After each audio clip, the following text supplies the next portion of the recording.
What is up, you guys? My name is Madison. Welcome back to my channel, or welcome if you are new. Today I will be doing all the books that I read in 2024. Also, please excuse the angle and the lighting and everything per usual. I'm kind of like improvising with everything right now. You're currently sitting on a plastic bin and my lamp is right above y'all. So, how exciting. I'm actually going to start the video with the 4 books that I started reading in 2024 but didn't finish. I don't think I DNF'd any of them. Actually, I know I didn't DNF any of them, maybe with one exception, but we'll get to that. So I only have 2 of the physical books with me. So first I have The Silent Patient by Alex Michaelides. I'm on page 16. The reason why I didn't finish this is because my mom spoiled the ending for me, and it just makes me not want to read it as much. So that being said, I am going to finish it because I feel like this is one of those books that like everyone's like, oh my gosh, you have to read it. It's like one of the best books ever. And if I want to have bookish conversations, then I feel like this is a book that I need to read. I feel like I should talk about this book. So this book basically follows a murder trial. The wife is suspected of killing the husband in a super vicious way, and then she doesn't talk, hence the name The Silent Patient. She's in a mental asylum and she just doesn't talk to anyone. So yeah. The second book that I didn't finish was Bunny by Mona Awad. I just started this super late and I just haven't had time to pick it back up. I'm in chapter 4, which is page 27. The chapters are super short. This is, I don't really know how to describe it. Everyone's like, oh my gosh, like this is like a super weird book, like you can't describe it, but basically it feels like a secret society in a college. That's it. That's really all it is. The secret society in a college. And it is weird, to say the least. It is weird. Okay, so the third book that I'm currently reading is Seal My Fate by Roxy Sloan. I'm currently reading it on my Kindle. I think I'm only like on chapter 6. Like I'm not super far in at all. That being said, I did read the other 2 in like one sitting. And I just started the third one, so obviously I'm not done with it yet. I loved that whole trilogy. Okay, so I hated the way I explained this, so I deleted it. I'm gonna do it again. So the first 2 books are called Cross My Heart and Break My Rules. And it's basically following a murder mystery kind of thing. It's also very much a thriller. I would definitely recommend it if you want something kind of like mysterious, and if you like secret societies, I definitely recommend it. I would avoid it if you're not into heavy spice or a lot of, like, if you're not vanilla, you would quite enjoy this. But other than that, like, I totally recommend this book. Or this trilogy. I think it's a great trilogy. I love the way Roxy Sloan like really gets in depth with her like characters' emotions. It's not quite enemies to lovers, but it's also not quite academic rivals. But there's like a lot of like tension there. So I definitely recommend if you like that. And it's very tropey, but at the same time, like, she does them very well in my opinion. And this is actually my second time reading the first 2 books. So I recommend. And the 4th book obviously is Lolita. I'm pretty sure I'm on page 78 still. I literally just never touch it. Don't know why. Actually I do know why. And it's because it's a really weird, like, dense book, and also I'm annotating it, so I need to like sit down and like have time to actually use my brain. It's not a bad book. It's basically, well, for starters, it's an unreliable narrator, which I always enjoy, and then you also have the fact that he's like in prison, or like he's getting ready to like go to court or something like that, and he's like talking about his time being him. That's really all I can give to that one. And then I did listen to a couple audiobooks, so I'm gonna go over the ones that I don't have with me, just so it's all in one place. So I did listen to The Woman by Kristen Hanna. It takes place during the Vietnam War, and being a nurse during the Vietnam War, I am not the biggest fan of war. And I knew that going into it, so it's not one of my favorite books, but it does give the aftermath of one being a nurse. So we follow a young woman who came from a very privileged life. She was a sorority girl in college, which is for some reason like a really big theme in the book. And just like all of that. But it's nothing nothing like super interesting when it comes to like actual like war.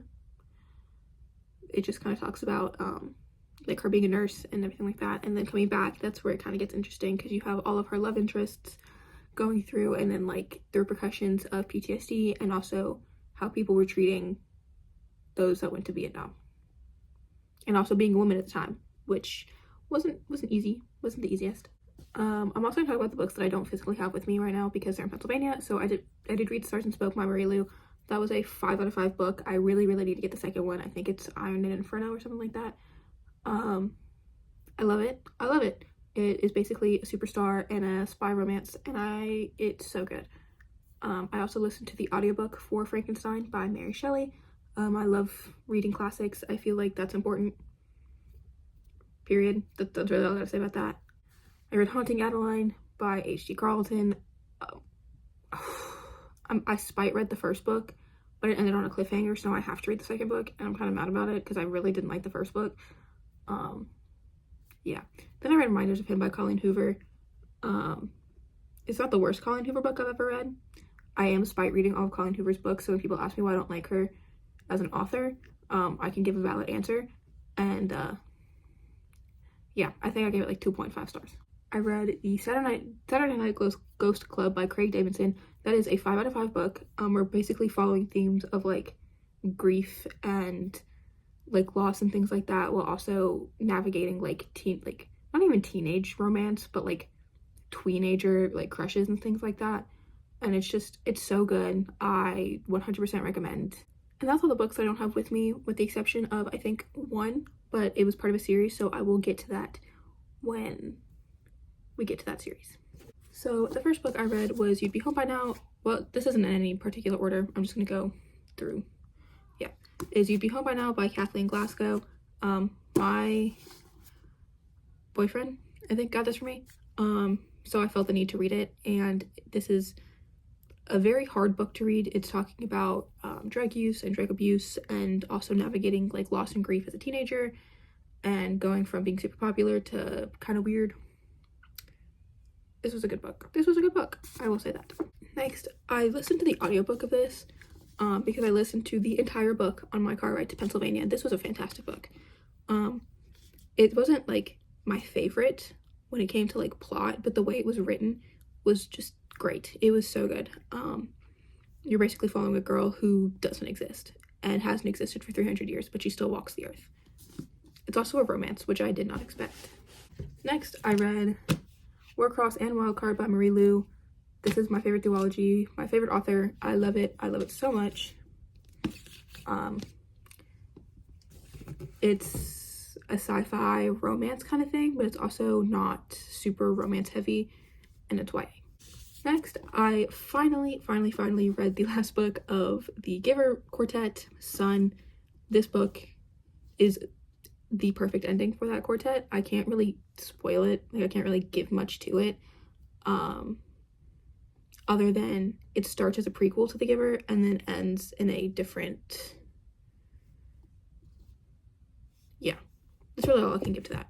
A different, like, village. Next, I read Metropolitan Jews by Lila Corn Berman. I had to read this for a class.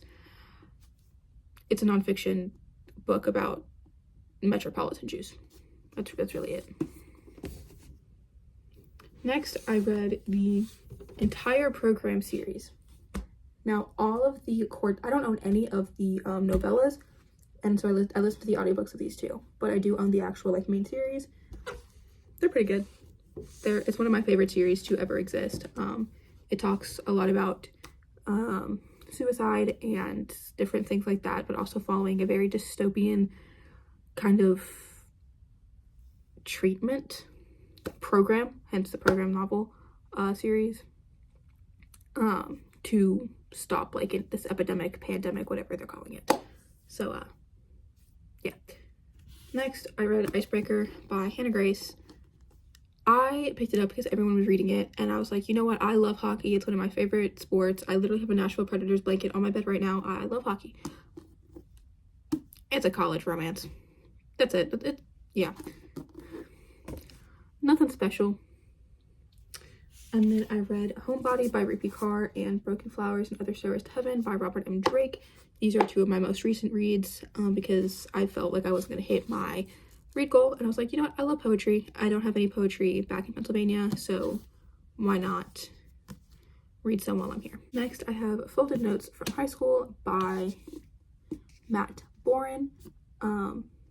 Again, it's literally just like notes that I think takes place in 1991 to 92, that school year.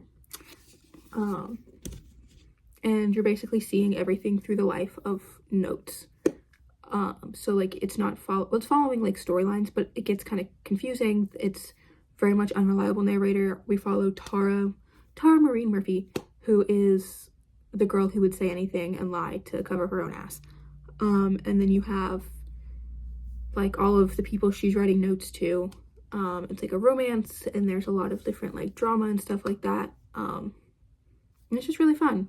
And you hear a lot of different things, but you don't actually see it because you can't really show things while writing a note.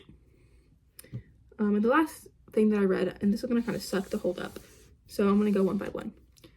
Especially because I reread the Harry Potter series. I read it every year at the same time. However, I read the last three, so Order of the Phoenix, Half-Blood Prince, and Deathly Hallows twice, because I didn't finish it within the last year, or within 2023, so it went over into January. So yeah, I read Sorcerer's Stone, I have Chamber of Secrets, Prisoner of Azkaban, and then I think I just held up these four. And then the rest of them. Goblet of Fire, Order of Phoenix, Half-Blood Prince, and the Deathly Hallows. So, yeah, that is all the books that I read. A couple of New Year's resolutions for books. So I'm going book shopping tomorrow, and that's gonna be it. That's my final thing, because it was like a birthday present from one of my best friends, is to go to the bookstore. So after that, it's a complete no buy. Everything else has to be gifted to me, or like I need it for like a class, or like I don't know, like I need it for a class or for my job or whatever. Or if it is a Peter Pan collection, like book, because I collect those, or if it is one of the Magic Treehouse books, because I also collect those. And yeah, my Goodreads challenge is 30 books. So in 2024, it was 35, and it was a struggle to say the least.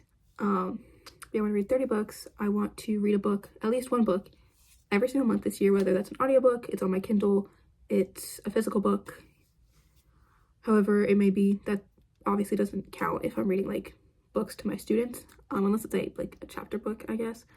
But that's not gonna happen because they're two. So yeah, I am going to probably make my like year-long TBR right after this. I will only include books that I physically own, but every book that I have in Pennsylvania right now, you can go to my All the Books That I Brought to College video. I will link that below.